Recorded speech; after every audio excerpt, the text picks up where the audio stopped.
দর্শক সবাইকে স্বাগত জানাচ্ছি প্ল্যানেটারি হেলথ একাডেমিয়া সুরক্ষার প্রতিদিন অনুষ্ঠানে। আপনাদের সঙ্গে রয়েছি আমি ডাক্তার অমিত হাসান। আমরা জানি যে স্বাস্থ্যের নানান বিষয় নিয়ে আমরা যদিও কথা বলে থাকি, কিন্তু সম্প্রতি যে বিষয়টি সবার নজর এসেছে সেটি হচ্ছে আমরা সমগ্র বিশ্বের সঙ্গে আমরাও একটু সতর্কতার সঙ্গে আছি, যেটা হিউম্যান মেটানিউমো ভাইরাস বা HMPV ভাইরাসের এটি সংক্রমণ শুরু হয়েছে। বাংলাদেশে একজন রোগী শনাক্ত হয়েছে, কিন্তু যে বিষয়টি বলতে চাই সেটা আতঙ্কিত হওয়ার কিছু নেই, বরঞ্চ আমাদের যে স্বাস্থ্যবিধিগুলো রয়েছে, যেটা আমরা আসলে কোভিডকালীন সময় আমরা পার হয়ে এসেছি, এটি বড় একটি যুদ্ধ আমরা পার করে এসেছি, সে তুলনায় হয়তো সেটি অনেক সহজ হবে। বিশেষ করে মাস্ক ব্যবহার করা এবং যে স্বাস্থ্যবিধিগুলো যে রয়েছে, আপনি কোনো একটি কাজ থেকে এসে হাত যথাযথভাবে ধুয়ে তারপর কাজগুলো করা, সেই এবং সংস্পর্শ যে অতিরিক্ত ক্রাউড এবং এই জায়গাগুলোতে মাস্ক পরিধান করা, এই বিষয়গুলো নিশ্চয়ই স্বাস্থ্যবিধিগুলো মানলে এটি থেকে আমাদেরকে এত চিন্তার করার বিষয় হবে না। এবং যদি কারো হয়েও থাকে সেটি স্বাভাবিক রেসপিরেটরি যে ভাইরাসটি রয়েছে তার মতো সিমটম এবং সিমটোমেটিক যে ট্রিটমেন্ট রয়েছে তার জন্য ডাক্তারের শরণাপন্ন হওয়া। কাজে আতঙ্ক নয়, সতর্কতাই কিন্তু সেক্ষেত্রে জরুরি।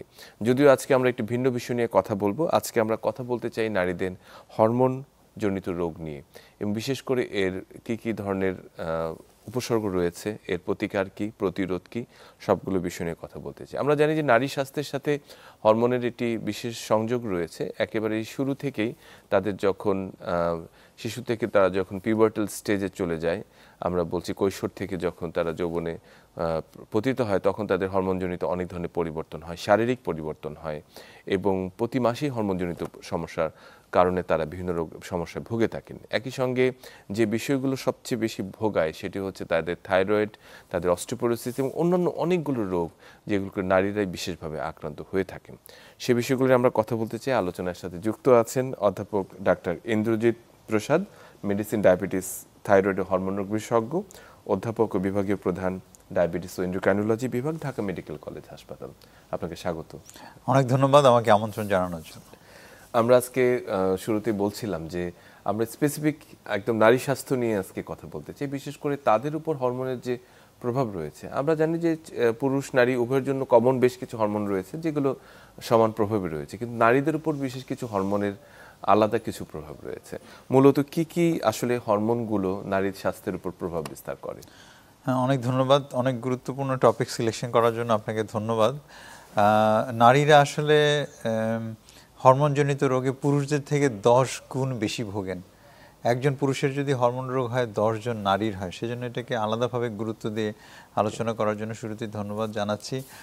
আর নারীদের হরমোনজনিত রোগের মধ্যে যেটা বেশি আমরা পাই সেটা হচ্ছে যে অল্প বয়সী মেয়েরা দেখা যাচ্ছে যে মুখে দাড়ি গোঁফ এগুলো নিয়ে আসছে, এবং সেটার কারণে প্রচণ্ড মন খারাপ, স্কুল কলেজে যেতে চাচ্ছে না, একাডেমি পিছনে পড়ে যাচ্ছে, মোটা হয়ে যাচ্ছে, মাসিক অনিয়ম হচ্ছে, পেটে ফাটা ফাটা দাগ পড়ছে, ঘাড় কালো হচ্ছে।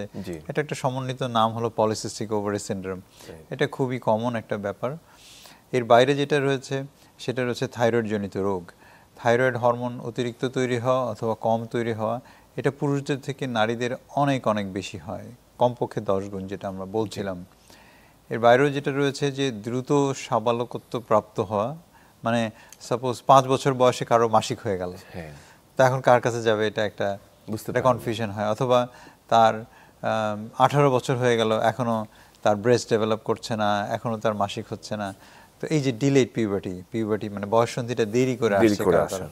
আরেকটা বিষয় আছে যেটা হচ্ছে যে অবিবাহিত মেয়েদের স্তন থেকে দুধ নিঃসৃত হওয়া, সেটা অনেক সময় কনফিউশনে থাকে যে কার কাছে আমি যাব। এটাও কিন্তু একটা হরমোন, প্রোল্যাকটিন হরমোনের প্রভাব। আরেকটা আছে যে খাটো হয়ে থাকা, বাচ্চাটা লম্বা হচ্ছে না, তো সেটা গ্রোথ হরমোনের স্বল্পতাজনিত কারণেও হয়, থাইরয়েডের স্বল্পতাজনিত কারণে হয়। তবে এটা একটা অনেক ইম্পর্টেন্ট ইস্যু, যেটা নিয়ে প্যারেন্টরা চিন্তিত থাকেন যে আমার বাচ্চাটা অন্যদের থেকে খাটো হয়ে আছে। আরেকটা হয় বয়সকালে যখন নারীদের মাসিক বন্ধ হয়ে যায় তখন মেনোপজাল সিনড্রোম হয়, যেমন হঠাৎ অনেক ঘাম দিচ্ছে, হট ফ্ল্যাশেস হচ্ছে, ভালো জিনিসও ভালো লাগছে না, ইরিটেবিলিটি হচ্ছে, ঘুম আসতেছে না, অস্থিরতা লাগছে, এবং ধীরে ধীরে দেখা যায় হরমোনটা যখন কমে যায় তখন হাড়গুলো নরম হতে থাকে, একটুখানি স্লিপ খেলেই দেখা যাচ্ছে তার হাড় ভেঙে যাচ্ছে। তো এই ধরনের অনেক অনেক হরমোনজনিত রোগে আসলে নারীরা ভুগে থাকে। একেবারেই মানে মোটামুটি আমরা একটা আউটলাইন পেলাম যে আসলে কি কি বিষয় নিয়ে আমরা কথা বলতে চাই আজকে। তার আগে আমি দর্শকদের জানিয়ে রাখি যে আপনারা এই নারীদের হরমোনজনিত রোগ এই সমস্যা নিয়ে আমাদের আজকের অতিথি আপনাদের প্রশ্নের জবাব দেবেন। যদি কোনো ধরনের কৌতূহল থাকে আমাদের সাথে যুক্ত হতে পারেন, আমরা চেষ্টা করব আপনার প্রশ্নের জবাব দেওয়ার জন্য। অধ্যাপক ডক্টর ইন্দ্রজিৎ প্রসাদ, আমরা মূল আলোচনায় ফিরে আসি। যে জায়গাটি দিয়ে আমরা শুরু করি সেটি হচ্ছে সবচেয়ে কমনলি আপনি যেটি বললেন, মানে বিশেষ করে স্কুল গোয়িং যারা রয়েছে, যারা কলেজ গোয়িং গার্লস যারা রয়েছে, তাদের মধ্যে বড় একটি অংশ সামাজিক শিকার হয়, মানে আমরা বলি টিজিং এর শিকার হয় হচ্ছে দেখা যায় তার ছোট ছোট একটু লোম গজাচ্ছে, মানে উইয়ার্ড একটা সিচুয়েশনে তাদেরকে পড়তে হয়। যেটা আপনি বললেন পিসিওএস বা পলিসিস্টিক ওভারি সিনড্রোম, এই ব্যাপারটি যদি আমাদেরকে একটু বলতেন বিস্তারিত। যেটা হয় যে অনেক সময় জেনেটিক ট্রান্সমিশন হয়, দেখা যায় যে বাবা মা, মায়ের, খালার, ফুপু, বোনের, ওদের অনেক সময় থাকে এবং সেখান থেকে দেখা যায় যে ট্রান্সমিশন হয়ে ওই বাচ্চাটার মধ্যে জিনটা আসে। কিন্তু বাচ্চা যখন স্লিম থাকে তখন কিন্তু তার ম্যানিফেস্টেশন হয় না। যখন সে মোটা হয়ে যায় তখন এই যে তার সুপ্ত যে রোগটা, এটা কিন্তু সারফেসে চলে আসে। হ্যাঁ, দেখবেন যে দুটো বোন, দুজন বোন, দুজনেরই কিন্তু একই রকম জেনেটিক রিস্ক আছে। একজন স্লিম, একজন অনেক খাওয়া দাওয়া করে অনেক বেশি, হ্যাঁ, একটু লেজি ধরনের, বাইরের খাবার পছন্দ করে, সফট ড্রিঙ্কস খাচ্ছে, সে অনেক মোটা হয়ে গেল। তো ওই মোটা বোনটার দেখা গেলো যে মুখে দাড়ি গোঁফ গজানো শুরু করেছে, ঘাড় কালো হচ্ছে, বগলের নিচে কালো হচ্ছে, পেটে ফাটা ফাটা দাগ পড়ছে, মাসিক অনিয়ম। আল্ট্রাসোনোগ্রাম করে দেখা যায় ওভারির সাইজটা বড় হয়ে গেছে এবং ওভারিতে অনেকগুলো ছোট ছোট ছোট ছোট সিস্ট দেখা যায়, মাসিক অনিয়ম হচ্ছে। তো এই যে রোগটা রয়েছে, এটা কিন্তু আমাদের এই মোটা হয়ে যাওয়ার কারণে শরীরে পুরুষ হরমোনের আধিক্য হয়ে যায়। আচ্ছা। অথবা পুরুষ হরমোনের প্রতি সেন্সিটিভিটি বেড়ে যায়, যার ফলে দেখা যায় যে নারী পুরুষ উভয়ের মধ্যেই কিন্তু নারী পুরুষ দুটো হরমোনই রয়েছে। এই যে অনুপাতটাই ডিকটেট করে যে কার দাড়িগোফ হবে। হ্যাঁ, পুরুষদের দাড়িগোফ হচ্ছে, মেয়েদের দাড়িগোফ হচ্ছে না কেন? কারণ ইস্ট্রোজেন হরমোনের পরিমাণ টেস্টোস্টেরন থেকে বেশি নারীদের শরীরে। কিন্তু যখন টেস্টোস্টেরন আপার হ্যান্ড নেওয়ার চেষ্টা করে এই মোটা হয়ে যাওয়ার কারণে, জেনেটিক হওয়ার কারণে, তখন কিন্তু দেখা যায় যে এই নারীদের মুখে দাড়িগোফ হচ্ছে এবং খুবই চিন্তিত হয়ে যাওয়ার বিষয় এবং খুবই দুশ্চিন্তার মধ্যে পড়ে যায় আমাদের যে মেয়েরা। এবং দেখা যায় একাডেমিক, বললাম যে অনেক সময় অনেকে মন খারাপ করে স্কুল কলেজে যাওয়া বন্ধ করে দেয় যে আমার তো কেমন দেখা যায়, এটা আমি কীভাবে মুখ দেখাবো, কেমন ডিপ্রেশনে পড়ে যায়। তো এইটা থেকে বের হয়ে আসার জন্য কিন্তু আমাদের চিকিৎসা রয়েছে এবং চিকিৎসার মাধ্যমে কিন্তু আমরা এই যে হরমোনজনিত যে মুখে দাড়িগোফ হওয়া, সাথে ব্রণও হয়ে যায় অনেক, হ্যাঁ, তো এটা থেকে কিন্তু আমরা মুক্তি পেতে পারি। নাম্বার 1 ট্রিটমেন্ট হচ্ছে ওজন কমানো। যদি কেউ ওজন 5 থেকে 7% কমাতে পারে, হ্যাঁ, তাহলে কিন্তু এই যে হরমোনজনিত রোগের যে প্রাদুর্ভাব, এটা কিন্তু 50% কমানো সম্ভব। তো এবং এর বাইরে যেটা রয়েছে সেটা হচ্ছে যে আমরা প্রথমে চেক করি কোন কোন পুরুষ হরমোন তার শরীরে বেশি আছে। সেই স্পেসিফিক্যালি সেই হরমোনগুলোকে ব্লক করার জন্য কিন্তু মেডিসিন রয়েছে। কেমন ওজন কমাবে, হাঁটবে, খাওয়া দাওয়া নিয়ন্ত্রণ করবে, পাশাপাশি মেল হরমোনগুলোকে ব্লক করার জন্য যে মেডিসিন রয়েছে সেগুলো খাবে।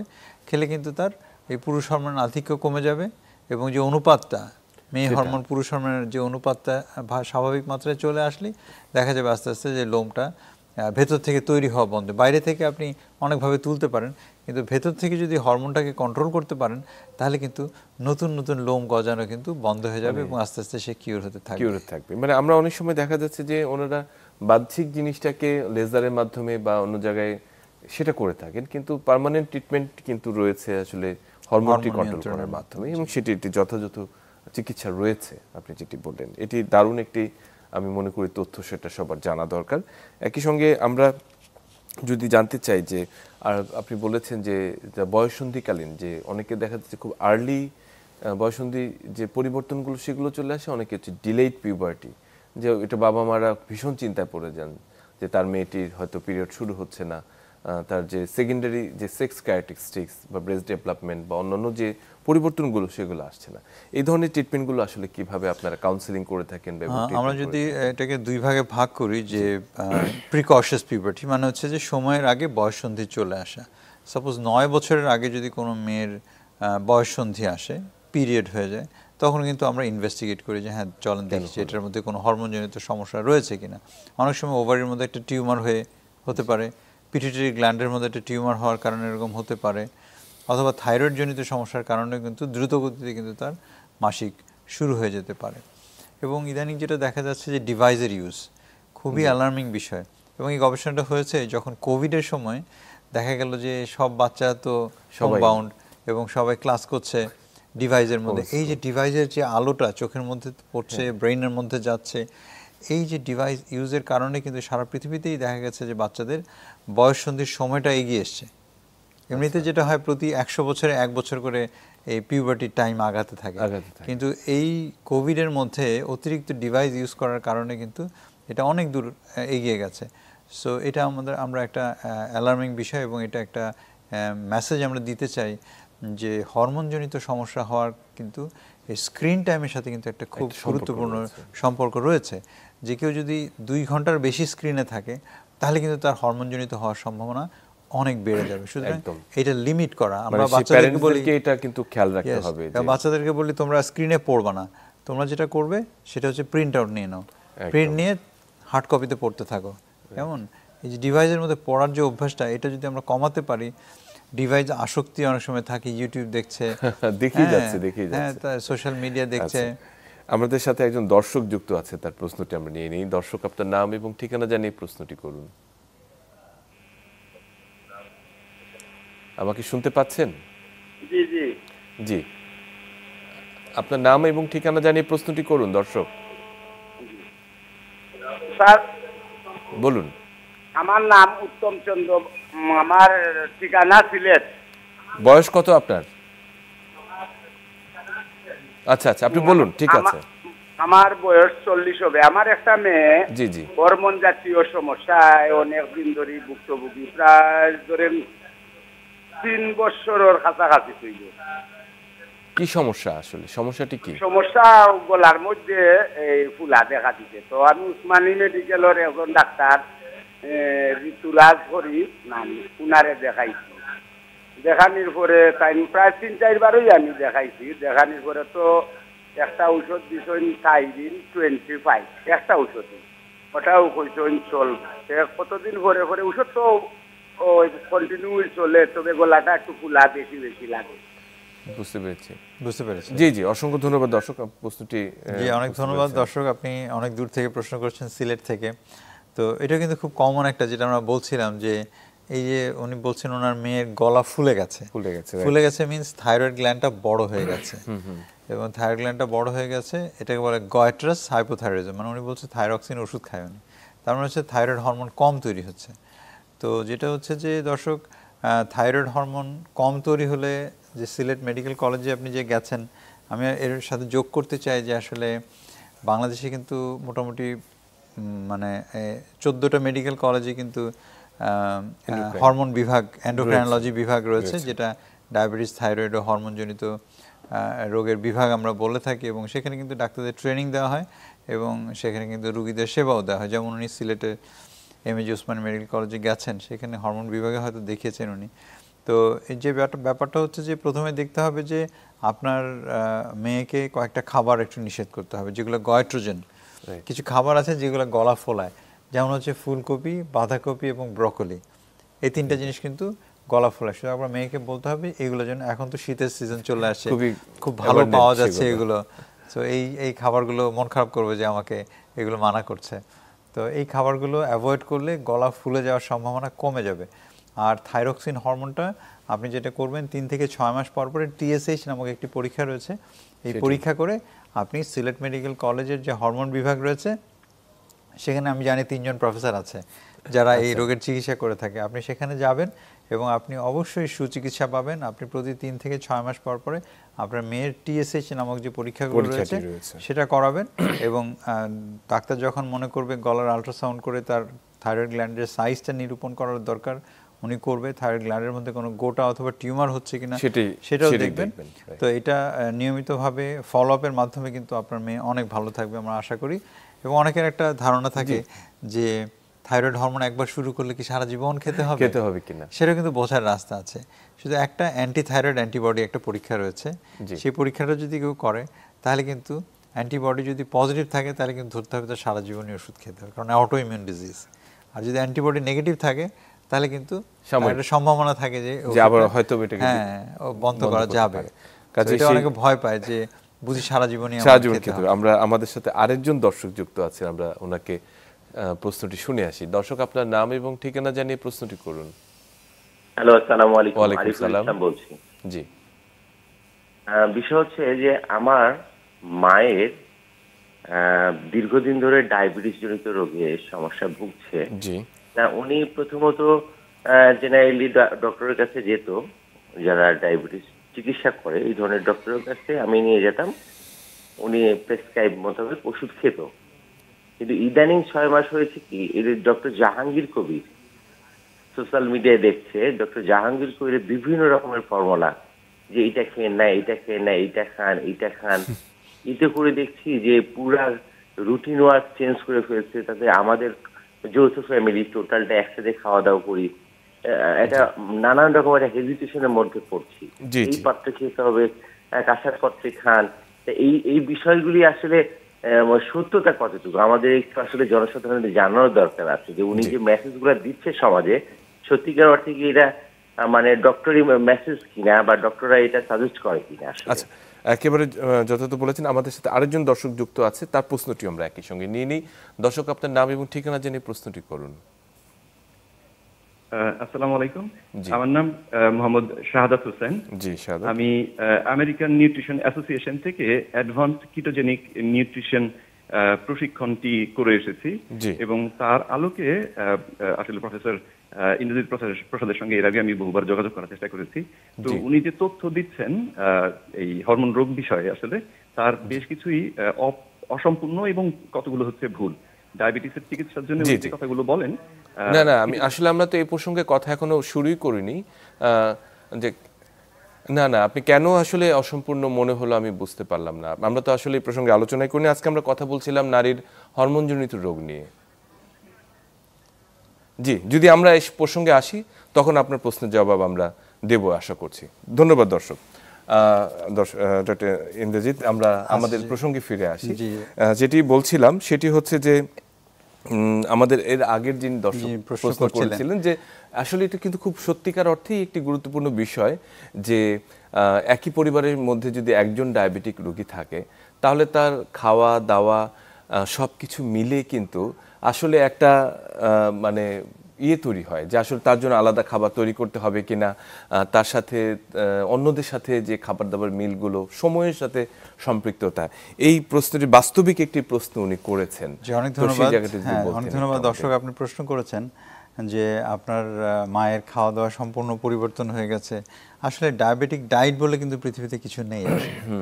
ডায়াবেটিক ডায়েট হচ্ছে হেলদি ডায়েট। জি জি জি।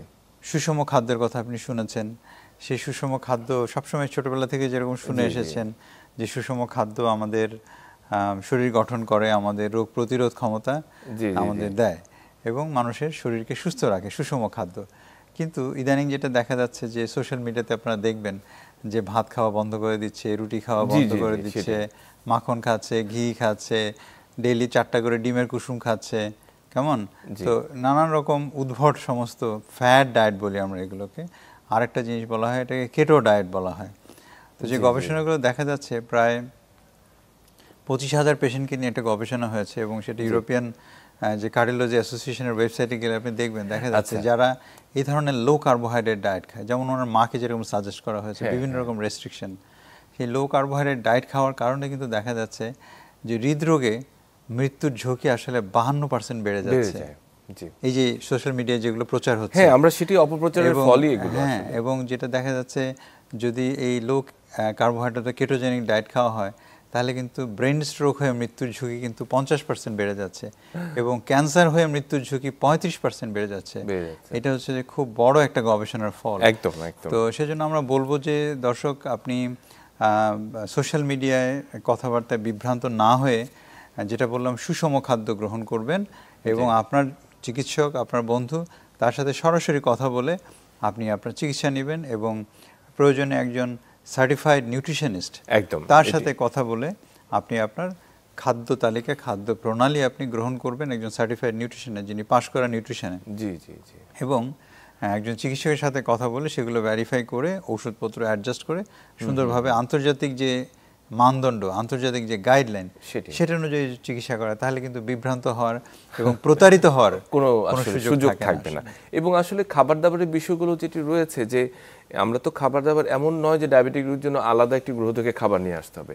এই খাবারগুলোকেই আসলে নিয়ন্ত্রণের মাধ্যমে যে জায়গাগুলো পরিমিত পরিমাণ যেটি আপনার আসলে নিউট্রিশনিস্ট বা ডায়েটিশিয়ান দিয়ে থাকেন সে অনুযায়ী করলে কিন্তু আসলে খুব বেশি এলোমেলো করার প্রয়োজন হবে না। এবং আমি একটা তথ্য দিয়ে রাখি যে এই যে লো কার্বোহাইড্রেট ডায়েটের কথা বলা হচ্ছে, তাই না, কেটোজেনিক ডায়েট, এবং যে গবেষণা ল্যান্সেট আপনি জানেন যে ওয়ার্ল্ডের 3টা মানে জার্নাল, হাই ইম্প্যাক্ট জার্নালের মধ্যে একটা, সো সেখানে কিন্তু যাতা গবেষণা কিন্তু প্রকাশিত হয় না। ল্যান্সেট গবেষণা দেখা গেছে, সেই জার্নালে একটা প্রকাশনা দেখা গেছে যারা 40%-এর কম কার্বোহাইড্রেট খাচ্ছেন এবং যারা 70%-এর বেশি কার্বোহাইড্রেট খাচ্ছেন তাদের কিন্তু উভয়ের মৃত্যুর ঝুঁকি অনেক বেশি। এবং কেটো ডায়েটে থাকে মাত্র 10% কার্বোহাইড্রেট, এসডিকে যেটা বলে স্ট্যান্ডার্ড কেটো ডায়েট, সে কিন্তু 10% মাত্র কার্বোহাইড্রেট থাকে এবং কেউ কেউ ওভার জিরাসে আরও কম কার্বোহাইড্রেট খায়। সো সেখানে দেখা যাচ্ছে হ্যাজার্ড রেশিও 2 এর কাছাকাছি চলে আসে, মৃত্যুর ঝুঁকি অনেক বেড়ে যাচ্ছে। এবং আমাদের দেশে অন অ্যান অ্যাভারেজ 85% কার্বোহাইড্রেট খায় মানুষ, সেটাও আবার খারাপ। কেমন? 70%-এর বেশি কার্বোহাইড্রেট খেলেও কিন্তু মৃত্যুর ঝুঁকি বাড়বে, আবার 40%-এর কম কার্বোহাইড্রেট খেলে মৃত্যুর ঝুঁকি বাড়ছে। কিন্তু সোশ্যাল মিডিয়া এমন অবস্থা হয়েছে যে কার্বোহাইড্রেট হচ্ছে, এগুলোকে বলা হচ্ছে পয়জন, এমনভাবে প্রচার করা হচ্ছে। এটা ঠিক না। আমাদের রেডি সোর্স অফ এনার্জি হচ্ছে কার্বোহাইড্রেট। সুতরাং সুস্থ থাকার জন্য মিনিমাম 40% কার্বোহাইড্রেট একজন মানুষকে কনজিউম করতে হবে। সো সেজন্য আমরা বলছি যে একজন সার্টিফাইড এবং উপযুক্ত একজন পুষ্টিবিদের সাথে কথা বললে কিন্তু ডায়েট ঠিক করা উচিত, কোনো ইউটিউবের ভিডিও দেখে আসলে ডায়েট ঠিক করা যথার্থ বলেছেন। এবং আসলে সাময়িকভাবে সেটির একটি ম্যাজিক ফল পেলেও কিন্তু দীর্ঘস্থায়ী সময়ের জন্য কিন্তু তার ফলাফলটি ভালো নাও হতে পারে।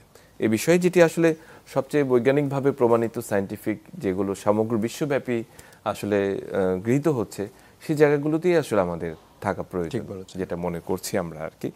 খুবই আমরা একটু আলোচনায় চলে আসি যে বিষয়টি নিয়ে আমরা কথা বলছিলাম, সেটি একটি বলছিলেন যে প্রিকশাস পিউবার্টি এবং ডিলেড পিউবার্টি নিয়ে আমরা কথা বলছিলাম। তো ডিলেড পিউবার্টির ক্ষেত্রে আসলে কি কি ধরনের সমস্যা নিয়ে সাধারণত রোগীরা আসেন এবং কি ধরনের সমাধান দিয়ে থাকেন? জি, অনেক ধন্যবাদ। যেটা হচ্ছে যে প্রিকশাস পিউবার্টি যেরকম একটা টেনশন তৈরি করে ফ্যামিলিতে, যে তার 5 বছর বয়সে মাসিক হয়ে গেছে, এখন কিভাবে আমরা এটা ম্যানেজ করব, বাচ্চা সাইকোলজিক্যালি অ্যাবনর্মাল হয়ে যায়। সেরকম পিউবার্টি যখন ডিলে হতে থাকে তখনও কিন্তু সাইকোলজিক্যাল নানা রকম ইম্প্যাক্ট পড়তে থাকে। সবাই বলে বাচ্চা দেখা যায়, তার ব্রেস্ট ডেভেলপ হচ্ছে না, তার মাসিক হচ্ছে না, কেমন বয়ঃসন্ধি আসছে না, তার কি কোনোদিন এগুলো হবে না, সে কি মা হতে পারবে না, কেমন এই ধরনের একটা টেনশন কাজ করতে থাকে যে হচ্ছে না, 16 বছর 17 বছর হয়ে যাচ্ছে। তো সেই সব ক্ষেত্রে আমরা অ্যাসেস করি, অনেক সময় ফ্যামিলিয়াল ট্রেন্ড থাকে। হিস্ট্রি প্রথমেই নেই যে আপনার মা, খালা, ফুপু তাদের মাসিক কত বছর বয়সে হয়েছে, তখন যে হিস্ট্রিতে দেয় হ্যাঁ তাদেরও 17 বছর 18 বছর বয়সে হয়েছে, তখন আমরা একটু সিকিউর ফিল করি, ওকে মনে হয় যে এটা ফ্যামিলিয়াল ট্রেন্ড যাচ্ছে। তারপর যেটা হচ্ছে যে অনেক সময় হরমোনের স্বল্পতা, তার পিটুইটারি গ্ল্যান্ড, ব্রেনের যে গ্ল্যান্ডটা মাস্টার গ্ল্যান্ড, সেখান থেকে হরমোন কম তৈরি হয়। পিটুইটারি গ্ল্যান্ডের মধ্যে অনেক সময় টিউমার থাকে, অনেক সময় জরায়ু ঠিকমতো তৈরি হয় না, কারো দেখা যায় ওভারি তার তৈরি হয় না, কারো দেখা যায় যে পুরুষ কিন্তু মহিলাদের মধ্যে, যেমন অ্যান্ড্রোজেন রেজিস্ট্যান্স সিনড্রোমে যেটা হয়, সে কিন্তু 46XY পুরুষ, কিন্তু তার দেখা যাচ্ছে যে মেয়েদের মতো অঙ্গসৌষ্ঠব, এবং সে মেয়ে হিসেবে ছোটবেলা থেকে বড় হয়েছে, কেমন, কিন্তু তার মাসিক হচ্ছে না। তখন পরীক্ষা নিরীক্ষা করে দেখা যায় এটা তো মেয়ে না, এ তো আরেকটা ছেলে আসলে। এই যে মাঝে মাঝে পত্রিকায় দেখেন, ঠিক আছে, যে এগুলো কিন্তু আছে, এই জায়গাগুলো কিন্তু এগুলো এক্সপ্লোর করার ব্যাপার আছে, এবং হরমোন পরীক্ষা নিরীক্ষা করার মাধ্যমে কিন্তু এগুলো কিন্তু সঠিকভাবে রোগ নির্ণয় করা সম্ভব, এবং এগুলোর প্রত্যেকটার কিন্তু সঠিক চিকিৎসার মাধ্যমে কিন্তু সমাধান সম্ভব। অনেকে আসলে ভীষণভাবে হতাশ হয়ে যায় বোধহয়, এই জীবনে এটির সমাধান আর হবে না, বা এটি আসলে কোথায় যাবে তারা। এই সমস্যাটি অনেকেই অনেক ধরনের পরামর্শ দেয় যে এর কাছে যাও, এর কাছে যাও, অনেক সময় ঝাড়ফুঁক, কবিরাজ, অনেক কিছু আসলে প্রভাবিত হয়। কিন্তু মূল জায়গাটি হচ্ছে যে হরমোনজনিত সমস্যার যথাযথ চিকিৎসা রয়েছে, এবং আমি যেটি বলেছি যে 14টি অঞ্চলে এই যে মেডিকেল কলেজগুলো রয়েছে, 14টি মেডিকেল কলেজ, প্রত্যেকটা মেডিকেল কলেজ, এবং গভর্নমেন্ট আরো চেষ্টা করছে করার জন্য। তো আমি মনে করি যে মেডিকেল কলেজ, যে কোনো মেডিকেল কলেজের যে হরমোন রোগ বিভাগ গেলে এটা সমাধান হবে। আমরা ছোট্ট একটা বিরতিতে যাব, তারপর নিশ্চয়ই আপনার কথা আরো শুনবো। সুপ্রিয় দর্শক, ছোট্ট একটা বিরতিতে যাচ্ছি। সুরক্ষার প্রতিদিনে কথা বলছিলাম নারীদের হরমোনজনিত রোগ নিয়ে, সঙ্গে থাকুন, ফিরে আসছি একটু পরেই। সুপ্রিয় দর্শক সবাইকে আরেকবার স্বাগত জানাচ্ছি সুরক্ষার প্রতিদিন অনুষ্ঠানে। আমরা আজকে কথা বলছিলাম নারীদের হরমোনজনিত রোগ এবং এর প্রতিকার প্রতিরোধ নিয়ে। সঙ্গে রয়েছেন অধ্যাপক ডাক্তার ইন্দ্রজিৎ প্রসাদ। আমরা ফিরে আসি আমাদের আবার আলোচনায়। যে কথাটি বলছিলাম যে অনেক সময় দেখা যায় বাবা মাদের একটি কমন কমপ্লেইন আপনার কাছে নিয়ে আসছে, আমার মেয়েটি তো লম্বা হচ্ছে না, বা স্ট্রেচার জনিত যে সমস্যাগুলো রয়েছে, অথবা বিপরীত ধর্মী চিত্রটি আসে যে সে ধাই ধাই করে অনেক লম্বা হয়ে যাচ্ছে, অথবা অনেক ওবেজ হয়ে যাচ্ছে, যে খাওয়া কন্ট্রোল করা যাচ্ছে না, ওজন বাড়ছে, খাবার কন্ট্রোল করার ওজন বাড়ছে। এই বিষয়গুলো নিয়ে আসলে কি ধরনের পেশেন্ট আপনার পেয়ে থাকেন? অনেক ধন্যবাদ। এটা আসলে খুব গুরুত্বপূর্ণ একটা বিষয় যে বাচ্চা লম্বা হচ্ছে না। এটা একটা রোগের বহিঃপ্রকাশ আমরা বলবো, যে বাচ্চা লম্বা হচ্ছে না হরমোনের ঘাটতির কারণে। কিন্তু দেখা যায় যে যেরকম প্রতি বছর কমপক্ষে 5 সেন্টিমিটার লম্বা হতে হয়, তো যখন দেখা যায় যে সে প্রতি বছর 5 সেন্টিমিটার করে লম্বা হচ্ছে না এবং তার পিয়ারদের থেকে, তার ক্লাসমেটদের থেকে সে খাটো হয়ে যাচ্ছে, যখন কমপ্লেইনটা করে তখন কিন্তু এটা আমলে নিতে হয়। আচ্ছা, আমলে নিয়ে তখন চিকিৎসকের সাথে কথা বলতে হয়, আসলেই সে যা বলছে অথবা যেটা ওনারা প্যারেন্টরা ধারণা করছে এটা ঠিক কিনা। আমাদের একটা আন্তর্জাতিক মাপকাঠি আছে যেটা দিয়ে আমরা মেপে বাবা মার উচ্চতা নির্ধারণ করে, তারপর মিড প্যারেন্টাল হাইট বলে, বাবা মার উচ্চতা, ওজন, বাবা মার উচ্চতাকে যোগ করে 2 দিয়ে ভাগ করে সেটা থেকে 13 সেন্টিমিটার বিয়োগ করি আমরা যদি মেয়ে শিশু হয়, কন্যা শিশু হয়, আর 13 সেন্টিমিটার যোগ করি যদি ছেলে শিশু হয়। সেক্ষেত্রে আমরা তার যে আদর্শ যে উচ্চতা কত হওয়া উচিত সেটা আমরা বের করি এবং দেখি যে ওই রেঞ্জের মধ্যে আছে কিনা। তো সেই রেঞ্জের মধ্যে যদি না থাকে তখন আমরা ইনভেস্টিগেশন শুরু করি যে কেন তার এরকম হচ্ছে। অনেক সময় দেখা যায় যে আসলে জন্ম হওয়ার পরে প্রথম কিছুদিন আসলে নিউট্রিশন এটা খুব বড় একটা ফ্যাক্টর তার গ্রোথ অ্যান্ড ডেভেলপমেন্টে। তারপরে আসে যে জেনেটিক্স, এবং ফাইনাল হাইট যেটা সেটা আসে আসলে হরমোনের কারণে, এবং মেইনলি গ্রোথ হরমোন একটা রোল প্লে করে। হরমোনের নাম শুনে বোঝা যাচ্ছে যে এটার কাজ কি। এটার কাজ হচ্ছে মানুষের লম্বা করা, গ্রোথ। এবং আপনি যে বিষয়টা নিয়ে কথা বলছেন হরমোনজনিত অথবা এন্ডোক্রিনোলজি যে সাবজেক্টটা, এটা তখন থেকেই জনপ্রিয় হলো। এটা কিন্তু খুবই জনপ্রিয় একটা সাবজেক্ট ডাক্তারদের কাছেও, রুগীদের কাছেও। কেন প্রথম জনপ্রিয় হলো যখন মানুষ জানতো যে গ্রোথ হরমোন দিয়ে খাটো বাচ্চাকে লম্বা করা যায়। এই পৃথিবীতে প্রথম কিন্তু এই যে এন্ডোক্রিনোলজি সাবজেক্টের গুরুত্বটা মানুষ বুঝতে পারলো এবং এটার প্রতি ইন্টারেস্ট জাগলো যে হরমোন চিকিৎসার মাধ্যমে বেটে শিশুকে লম্বা করা যায়। হ্যাঁ, তো আমরা যখন দেখি যে গ্রোথ হরমোন কম আছে কারো, অথবা গ্রোথ হরমোন ইডিওপ্যাথিকও হয় অনেক সময়, তখন কিন্তু আমরা গ্রোথ হরমোনের মাধ্যমে কিন্তু তাকে লম্বা করার জন্য চেষ্টা করে থাকি। অনেক সময় থাইরয়েড হরমোনের অভাবে কিন্তু ক্রেটিনিজম যেটা হচ্ছে, ঠিক আছে, বুদ্ধিশুদ্ধি কম হচ্ছে, তার খাটো হয়ে যাচ্ছে, পায়খানায় কষা হচ্ছে, ইত্যাদি ইত্যাদি, হয়তো আমরা আলোচনা করবো। তো থাইরয়েড হরমোনের অভাবেও কিন্তু অনেক সময় দেখা যায় যে বাচ্চা খাটো হয়, এবং দেখা যায় যে প্যারেন্টরা যদি খাটো থাকে তাহলে তো ছেলে মেয়ে খাটো হবে, এটাই স্বাভাবিক। কিন্তু আগে ইডিওপ্যাথিক অথবা ফ্যামিলিয়াল শর্ট স্টেজের চিকিৎসা ডিসকারেজ করা হতো, কিন্তু এখন কিন্তু গ্রোথ হরমোনের ইন্ডিকেশন চলে আসছে যে যারা পারিবারিকভাবে খাটো তাদেরও কিন্তু সময় মতো বলছি কথাটা আবারও, কারণ 14 বছরের পরে আসলে আমাদের কিছু করার থাকে না। অনেকেই আসে যে বিয়ের আগে দিয়ে যে স্যার আমার মেয়েটার সামনে বিয়ে, ওর একটু লম্বা করে দেন। অথবা ছেলেরা আসে কি যে আমি আর্মিতে ভর্তি হব, তখন আমার উচ্চতা আমার 2 ইঞ্চি শর্ট অথবা 1 ইঞ্চি শর্ট হয়ে গেছে, রাখছে এটা আমার। ততক্ষণে তো তার 14 বছর পার হয়ে গেছে, আমার কিছু করার নেই, বোনসগুলো সব ক্লোজ হয়ে গেছে। যে আমাদের যে কার্টিলেজ, যেখানে আমাদের গ্রোথ প্লেট, সেটা যদি ক্লোজ হয়ে যায় তখন কিন্তু আমাদের কিছু করার থাকে না। সেজন্য আমরা বলি সবসময় যে বয়ঃসন্ধি হওয়ার আগেই এবং স্পেসিফিক্যালি 14 বছর হওয়ার আগেই যদি কোনো রুগী ডাক্তারের কাছে আসে, কোনো বাচ্চা যদি ডাক্তারের কাছে আনা হয়, তাহলে তার জন্য চেষ্টা করা যায়। সেজন্য আমরা বলবো যে প্যারেন্টের যদি কোনো সন্দেহ হয় যে আপনার বাচ্চা খাটো হচ্ছে, লম্বা হচ্ছে না, আপনি নিজেও মেপে দেখতে পারেন যে বছরে 5 সেন্টিমিটার লম্বা হচ্ছে কিনা। যদি গ্রোথ রেট, এই যে বাড়ার গতিটা যদি কম থাকে, তাহলে কিন্তু চিকিৎসার জন্য আপনারা নিয়ে আসতে একেবারেই, এবং অ্যাসেসমেন্টটি। আমি একটা উদাহরণ দিই, মেসি। মেসির কথা আপনি জানেন, ফুটবলার, বিশ্ববিখ্যাত মেসি। সে কিন্তু এতটুকু খাটো ছিল, এবং গ্রোথ হরমোন চিকিৎসার মাধ্যমে কিন্তু তার যে ক্লাব তার জন্য গ্রোথ হরমোন কিনেছে, হ্যাঁ দায়িত্ব নিয়েছে। এবং আজকে মেসির যে স্ট্যাচার, মেসির যে ক্যারিয়ার, এটা কিন্তু গ্রোথ হরমোনের একটা বিরাট অবদান রয়েছে। আমি মনে করি যে এটা এন্ডোক্রাইনোলজির জন্য একটি বড় একটি মাইলফলক। নিশ্চয়ই দারুণ ভাবে উদাহরণটি দিয়েছেন। নিশ্চয়ই এতে অনেকেই যারা আসলে এই সমস্যাটিতে ভুগছে তারা অনুপ্রাণিত হবে। একই সঙ্গে যারা ওবেসিটি একটি আমরা আসলে এখন একটি ডিজিজ এবং বার্ডেন ফর দ্য সোসাইটি, বিশেষ করে আমাদের জীবনধারার যে সমস্যাটি রয়েছে, এখনকার শিশুরা খুবই গেজেট নির্ভর, তারা ফাস্টফুড নির্ভর, খুব ফিজিক্যাল অ্যাক্টিভিটি নেই। এগুলো তো সামাজিক একটা কারণ, কিন্তু এছাড়াও শারীরিক হরমোনজনিত কারণেও কিন্তু অনেকের দেখা যাচ্ছে ওবেসিটি ডেভেলপ করছে, কোনো কিছুতেই কোনো কিছু কাজ হচ্ছে না। সেই জায়গাটিকে আসলে আমরা কিভাবে আপনারা ডিল করছেন? আমি আমার একটা গবেষণা দিয়ে বলি যে আমার ডিপার্টমেন্টে একটা গবেষণা হয়েছে, সে আমাদের ঢাকা মেডিকেল কলেজের চারপাশে যে স্কুলগুলো রয়েছে সেখানে 6 বছর থেকে 14 বছরের বাচ্চাদের নিয়ে আমরা একটা গবেষণা করেছি। তো সেখানে দেখা গেছে যে প্রায় 80% মতো বাচ্চা আসলে মোটা, তার ওজন উচ্চতার অনুপাত এবং স্কেল অনুযায়ী মোটা। এবং যারা ওবিজ তাদের 60%, আমি বিশ্বাস করবেন না, সেটা 60% হচ্ছে প্রি ডায়াবেটিস, বর্ডারলাইন ডায়াবেটিস হয়েছে বাচ্চারা।